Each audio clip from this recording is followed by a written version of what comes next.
అయితే ఒక్క ముఖ్యమైన మాట, మీరు కోల్ బెల్ట్ నుంచి వచ్చిండ్రు. కోల్ బెల్ట్ నుంచి వచ్చిన మీకు ఈ విషయం ముఖ్యంగా చెప్పాలి. కాంగ్రెస్ వాళ్ళు ఎలక్షన్ల ముందేమో స్కీములు అన్నారు, ఇలా చేస్తున్నది మాత్రం మొత్తం స్కాములే. ఆ స్కామ్లో నిన్న పెద్ద స్కామ్ బయటపడ్డది, మీరు చూసే ఉంటారు. సింగరేణిలో ఇదివరకెన్నడూ లేనంత పెద్ద ఎత్తున దోపిడీ జరుగుతూ ఉన్నది. కేసీఆర్ గారు ఉన్నప్పుడు సింగరేణిని లాభాల బాట పట్టించి నష్టాల నుంచి గట్టెక్కించి కార్మికులను కడుపులో పెట్టుకొని కార్మికులకు 10 హామీలు ఇస్తే 9 హామీలు నిలబెట్టుకున్నాం. 90% మనం వారికి పూర్తి చేసి కార్మికుల కడుపు నింపే ప్రయత్నం మనం చేసినాం. కానీ వీళ్ళు ఏం చేస్తున్నారండి? సింగరేణిలో కొత్త నిబంధనలు. గతంలో మన ప్రభుత్వం ఉన్నప్పుడు 9.5 ఏళ్ళు సింగరేణిలో ఏదైనా టెండర్ వస్తే ఎవరన్నా రావచ్చు, ఎక్కడి నుంచి దేశంలో ఎక్కడి నుంచైనా రావచ్చు, టెండర్ వేసుకోవచ్చు. ఆడ కోట్ చేసిన అమౌంట్ ఏదైతే ఉంటుందో దానికంటే తక్కువకే పోయింది. 100 రూపాయలంటే 80 రూపాయలకే నేను చేస్తా అని చెప్పి పోటీలు పడ్డారు. వచ్చిన వాళ్ళు పోటీలు పడి మైనస్ టెండర్లు వేసి ఆ రోజు పనిచేసిండ్రు. కానీ కాంగ్రెస్ రాగానే ఒక కొత్త నిబంధన పెట్టిండ్రు. ఏమని? సైట్ విజిట్ సర్టిఫికేట్ అట. అంటే ఏమిటిది? ఇప్పుడు నువ్వు ఉదాహరణకు నువ్వు చెన్నూరులో ఉన్నావు, ఇక్కడెక్కడో మహబూబ్ నగర్లో ఒక పని పడ్డది.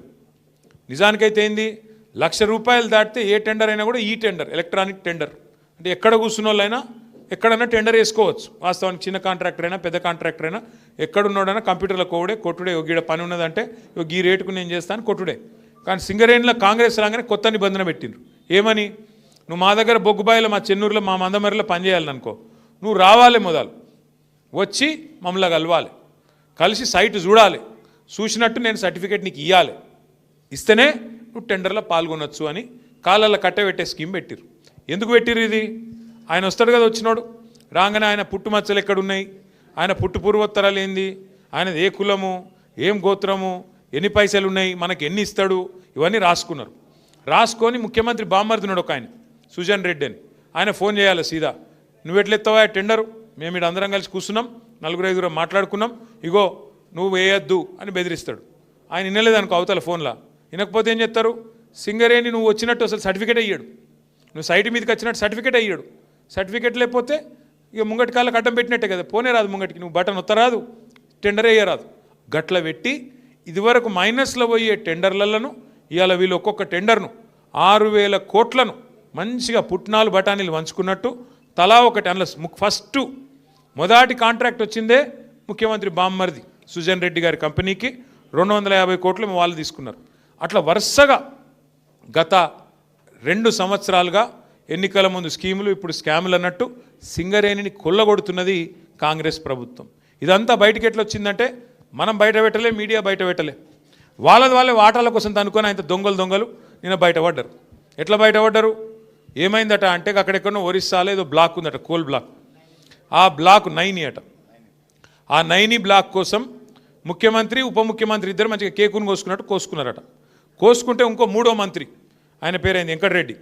వెంకటరెడ్డి వచ్చి, అగో మీ ఇద్దరే తింటారా కేకు, నాకు కూడా ఒక ముఖ్యరా అని వెంకటరెడ్డి అడిగినాడు. వెంకటరెడ్డి అడిగితే, అగో నువ్వెట్లా అడుగుతావా నువ్వు అని చెప్పి ఆయన మీద ఉప ముఖ్యమంత్రి గారికి దగ్గరగా ఉండే ఛానల్లో ఒక స్టోరీ వేసిరు. ఈయన లంగ పనులు చేస్తుండు, దొంగ పనులు చేస్తుండే, ఏదో పనులు చేస్తుండని స్టోరీ వేసిరు. వేసేవరకు ఈయన తెల్లారి ప్రెస్ మీట్ పెట్టి కన్నీరు గార్చి ఓహో ఆహా ఆహా ఓహో నేడిసి ఈయన కూడా రజనీకాంత్ లెవెల్లో యాక్టింగ్ చేసి నన్ను కావాలంటే ఇసమిచ్చి చంపుర్రి కానీ ఇట్లా చేయకుండ్రి, నేను చాలా మంచోన్ని అని ఈయన యాక్టింగ్ చేసిండు. చేసే వరకు ముఖ్యమంత్రి ఏం చూసిండు, ఓ ఒక్క దెబ్బకు 2 పిట్టెలు దొరికేటట్టున్నాయి ఇలా అని చెప్పి ఇంకొక పేపర్ ఆయనకు చెప్పి వీళ్ళిద్దరి మీద రాపిచ్చిండు. రాపిచ్చే వరకు ఉప ముఖ్యమంత్రికి మండింది, అగో ఇట్లా చేస్తారు, నన్ను ఇంత మాట అంటావా, నన్ను నేను దోపిడీ చేస్తా అంటున్నావా, నువ్వు దోసుకుంటుందంతా నువ్వు, నీ కుటుంబం, నీ అన్నదమ్ములు, మమ్మల్ని అంటావా అని చెప్పి ఆయన ఉప ముఖ్యమంత్రి తెల్లారి రద్దు చేసి పారేసి. రద్దు చేసినాక ఏమైంది, మన నాయకుడు హరీష్ రావు గారు ఆయన ప్రెస్ మీట్ పెట్టిండు. అరే ఇది ఒకటే ఎట్లా రద్దు చేస్తావురా భయ్, మరి అన్ని ఇవన్నీ ఉన్నాయి, ఇవన్నీ కూడా రద్దు చేయని పెట్టిండు సింగరేణిలో. ఇప్పుడు ఇక కుడితిలో వాడు ఎలక లెక్క కొట్టుకుంటారు ఎక్కడోడు అక్కడ. ఒకటి స్విట్జర్లాండ్ వీకిండు, ఇంకోటి అటేటో వేయండు, ఇంకోటి ఇటేటో వేయండు, కానీ ఎవ్వడు తేలుగుట్టిన దొంగలేలు ఒక్కడు మాట్లాడతలేడు నిన్నటి నుంచి. ఏంద్రాబాయ్ అంటే ఇక డైవర్షన్ గేమ్ ఆడాలి. అక్కడ అట్లా మాట్లాడగానే దొరికిరు కదా దొంగలు, ఇక వెంటనే నోటీస్, నడు హరీష్ రావు నువ్వు పోలీసుల ముంగట కూర్చో. దేనికి రాబాయి కూర్చున్నాడు అంటే 2 ఏళ్ళకి అదేదో కార్తీక దీపం సీరియల్ ఉంటుంది, దాని లెక్క నడుతుంది కథ.